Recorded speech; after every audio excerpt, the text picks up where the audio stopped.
భూమి ఎండ ఎక్కడ వరకు ఉందో అక్కడ దాకా వెళ్ళారు. 4 దిక్కులు తూర్పు దిక్కు ఉంది. ఈ తూర్పు దిక్కు ఎండ ఎక్కడ దాకా అక్కడ దాకా వెళ్ళారు. అలాగే అన్ని దిక్కులు తిరిగారు. చివరికి మిగిలింది ఏమిటంటే దక్షిణ దిక్కు సముద్ర తీరం ఒకటి మిగిలింది. ఈ 100 యోజనాల సముద్రాన్ని దాటడం, దాటి లంకలోకి వెళ్ళడం, లంకలో సీతాదేవి చూడడం, తిరిగి వచ్చి రాముని వారికి ఆ విషయం చెప్పడం. ఇది సుందరకాండ. అంటే కిష్కింధకాండ చివరి కాండ నుంచి మీరు దక్షిణ సముద్ర తీరానికి వచ్చేస్తారు. రామరాజ్యం అంతా కూడా ఈ దక్షిణ సముద్ర తీరానికి వాళ్ళలో ప్రముఖులు ఎవరికంటే జాంబవంతుడు, అంగదుడు, హనుమంతుడు, నలుడు, నీళ్లు, మైందుడు, విదుడు, వీళ్ళు ముఖ్యమైనటువంటి చాలా నాయకులు. అయితే మరి ఆంజనేయ స్వామి 8,000 కోట్ల మంది వానసైన్యం ఉండగా రాముడు ఆంజనేయ స్వామి ఉంగరం ఇచ్చాడు. ఏ సుగ్రీవుడికి ఇవ్వచ్చు, అంగదుడికి ఇవ్వచ్చు, జాంబవంతుడికి ఇవ్వచ్చు కదా. ఆంజనేయ స్వామి ఉంగరం ఎందుకు ఇచ్చాడు, అంగుడికి ఎందుకు ఇచ్చాడు? వాళ్ళందరూ కానీ ఈ ఒక్కనే సమస్య, ఈ ఒక్కనే వెళ్ళి రాగలనేటువంటి విషయం రాముడికి తెలుసు కాబట్టి అంగుళీకరించాడు. అప్పటి వరకు ఈయన శాపగ్రస్త ధర్మంతుడు. ఆయన చిత్తానికి తెలియకుండా ఉండేట్టుగా మహర్షులు చూపించారు. చిన్నప్పుడు ఈయన బాగా అమలు చేశాడు ఆంజనేయ స్వామి. ఈ అలా తక్కువలేకపోయారు మహర్షులు, మహర్షాస్త్రం వాళ్ళందరూ కూడా. అప్పుడు మహర్షుల గురించి ఇప్పుడే ఈయన విజృంభించేస్తే తర్వాత చాలా కష్టమైపోతుంది కాబట్టి ఇప్పుడు ఇంత విజృంభించాల్సిన అవసరం లేదు, ఏదో పనిపోయేది లేదు కాబట్టి ఈయన బలమైన తెలియకుండా ఉండేట్టుగా శిక్షించారు. మళ్ళీ ఈయన బలమైన తిరిగి అలా గుర్తు ఎవరైనా గుర్తు చేస్తే స్వామిని వంతరాలు ఎదురాలు మధ్యలో విద్యలు అని చెప్పేసి ఆయన కనుక స్పష్టం చేసి చూస్తే ఆయన బలం తిరిగి ఆయనకి ఇచ్చేస్తారు. ఆ విషయం తెలిసిన దానికి ఒక జాంబవంతుడికి ఆ విషయం తెలుసు. ఎందుకంటే రామాయణంలో త్రిమూర్త్యాత్మక అవతారం. అంటే బ్రహ్మదేవుడు ఉన్నాడు రామాయణంలో, ఈశ్వరుడు ఉన్నాడు, శ్రీమన్నారాయణుడు. బ్రహ్మదేవుడు ఎలా ఉన్నాడు? జాంబవంతుడే బ్రహ్మదేవుడే జాంబవంతుడైపోయి జాంబవంతుడు అంతగా జన్మించాడు. కాబట్టి జాంబవంతుడు చేసి శాపం వేసి ఈయన తోపం చేస్తే ఈయనకి తిరిగి శత్రువుకి వస్తాయి, ఈయన వెళ్ళి కార్యం సాధించగలిగే విషయం తెలిసింది ఒక జాంబవంతుడికి. అందుకే సంతతిగా అందరినీ కూర్చోబెట్టారు, వానసైన్యం మొత్తాన్ని కూర్చోబెట్టారు. జాంబవంతుడు కూర్చోబెట్టి అప్పుడు ఈ వానసైన్యం మొత్తాన్ని కూర్చోబెట్టారు. ఎందుకంటే ముందే ఆనేస్తాన్ని స్తోత్రం చేస్తాను కూర్చొని వెళ్ళిపోతారు కదా. వెళ్ళిపోయిన తర్వాత ఈ వానసైన్యం అంటారు, ఆయనకి చెప్పారు కాబట్టి ఆయన వెళ్ళాడు, నాకు చెప్తే మేము వెళ్ళమంటారు. కాబట్టి ఈ అసాధ్యమైన కార్యానికి ఉపమానం ఉండకూడదు. నేను చేయగలిగిన వాడు రెండో వాడు ఉండకూడదు అంటే మేము అసమర్థులను వాళ్ళతోనే చెప్పించాలి. అది జాంబవంతుడి యొక్క మంత్రిత్వం. అందుకని మేము అసమర్థులను వాళ్ళ నోట్లోనే చెప్పించాలి కాబట్టి వాళ్ళందరినీ కూర్చోబెట్టారు జాంబవంతుడు. అబ్బాయి మిగిలింది సముద్ర తీరం, దక్షిణ దిక్కు మిగిలింది 100 యోజనాల సముద్రం.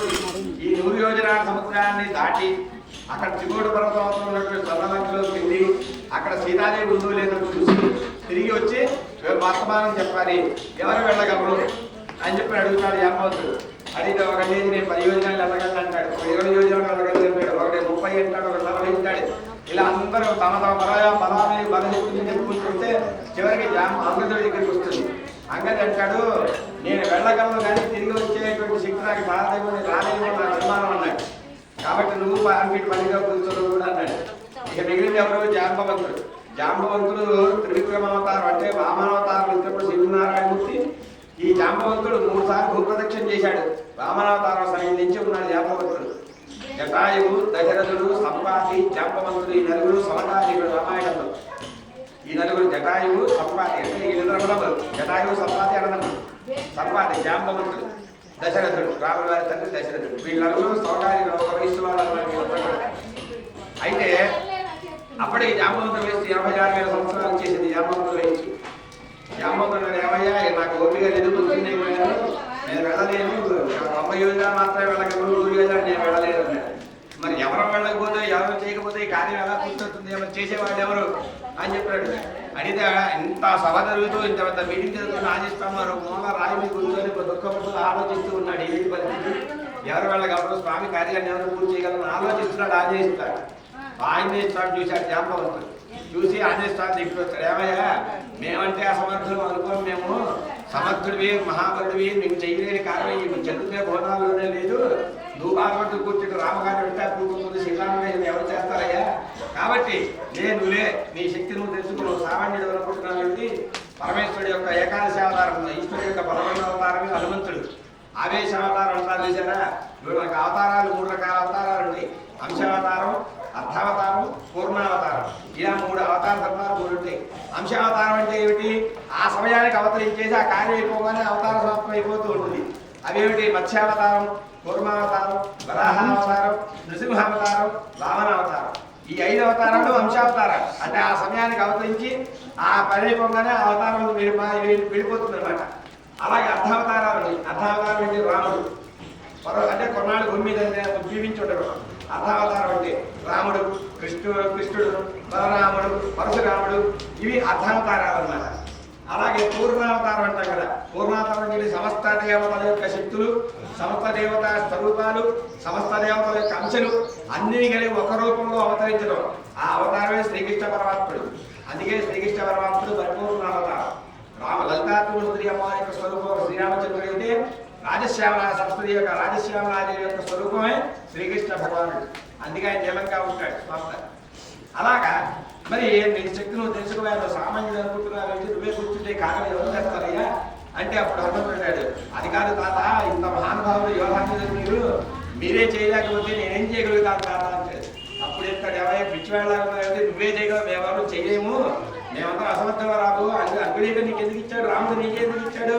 నాకు అంగడుకో, మైండుకో, నిండుకో, నరుడుకో, నీడుకో ఇవ్వచ్చు కదా, నీకే ఎందుకు ఇచ్చాడు? నువ్వు చేయగలవు కాబట్టి నీకు ఇచ్చాడయ్యా.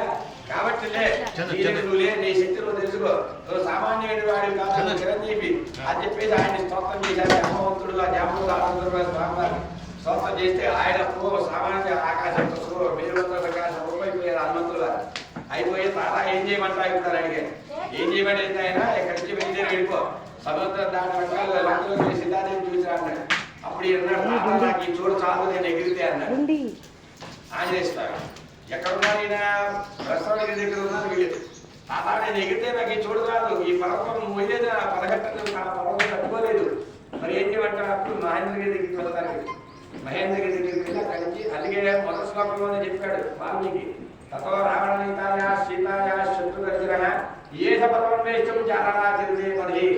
ఇక్కడ ఏం మాట్లాడాడు వాల్మీకి? చారణాచరితే మరి. చారణం అంటే భూమి ఆకాశానికి ఉన్నటువంటి దూరం ఉంటుంది, ఆకాశానికి భూమి దూరం, ఆ దూరాన్ని 7 స్టెప్పులుగా కొలిచాడు హనుమంతుడు గారు. అంటే ఏంటి? భగవంతుడి యొక్క సృష్టిలో 24 లక్షల జీవరాశుల్లో 6th స్టేజ్ వరకే ఎగరగలరు. ఏ జీవి అయినా సరే, గరుడు పంతులతో సహా 6వ స్టేజ్ వరకే ఎగరగలరు. 7వ స్టేజ్ ఎవరు వెళ్ళలేరు. 7వ స్టేజ్ వెళ్ళగలిగి ఒక దేవతలే. దేవతలు దేవతాంశం గురువులుగా వెళ్ళగల తప్ప సామాన్యులు అనేటువంటి వాళ్ళు వెళ్ళలేదు. కాబట్టి చారణాచరితే మరి 7వ స్టేజ్ 7th స్టేజ్ నుంచి వెళ్ళాడు ఆంజనేయుడు. వచ్చేటప్పుడు 6వ స్టేజ్ గణపతులు వేగంతో రికమెండ్ చేశాడు ఆయన. అలా పెట్టి అక్కడి నుంచి సుందరకాండ మొదలు. అందుకే రామాయణం పూర్తయిపోయింది. అయితే దీనికి సుందరకాండ ఎందుకు పెట్టాడు? వాల్మీకి మహర్షి పేరు సీతా సందేశం, హనుమత్ సందేశం ఏదో పెట్టచ్చు కదా. సుందరకాండ ఎందుకు పెట్టాడు? ఈ అవతారం